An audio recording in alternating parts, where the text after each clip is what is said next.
Hi, my name is Mark Stawecki, and I am a librarian, and I strongly believe in not doing censorship. I decided to read a section of Stranger in a Strange Land. I myself am a speculative fiction writer, and I chose this book because I felt I had to read it. It was on the must-read list for speculative fiction writers. And what I really learned about this book was how to take something that can sometimes be seen simple.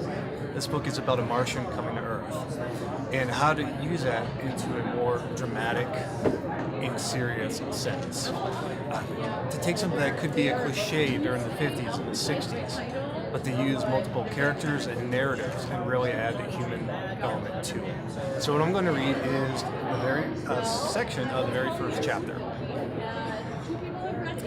Once upon a time, there was a Martian named Valentine Michael Smith. The first human expedition to Mars was selected on a theory that the greatest danger to man was man himself. At that time, 8 Terran years after the founding of the first human colony on Luna, an interplanetary trip made by humans had to be made in free-fall orbits. From Terra to Mars, 258 Terran days, the same for return, plus 455 days waiting at Mars while the planets crawled back into positions for the return orbit. Only by refueling at a space station could the envoy make the trip. Once at Mars, she might return, if she did not crash, if water could be found to fill her reaction tanks, if 1,000 things did not go wrong. 8 humans crowded together for almost 3 Terran years, and better get along much better than humans usually did. An all-male crew was vetoed as unhealthy and unstable. 4 married couples were considered optimal, if necessary specialties could be found in each combination. For time purposes, I'm going to skip it. The envoy departed. During the first weeks, her reports were picked up by private listeners.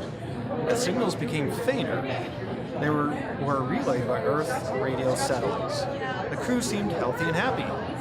Ringworm was the worst that Dr. Smith had to cope with. The crew adapted to free fall, and anti-nausea drugs were not needed after the first week. If Captain Brand had disciplinary problems, he did not report them. The envoy achieved a parking orbit inside the orbit of Phobos and spent 2 weeks in photographic survey. Then Captain Brandt radioed, "We will land at 1200 tomorrow GST just south of Lake Isoli."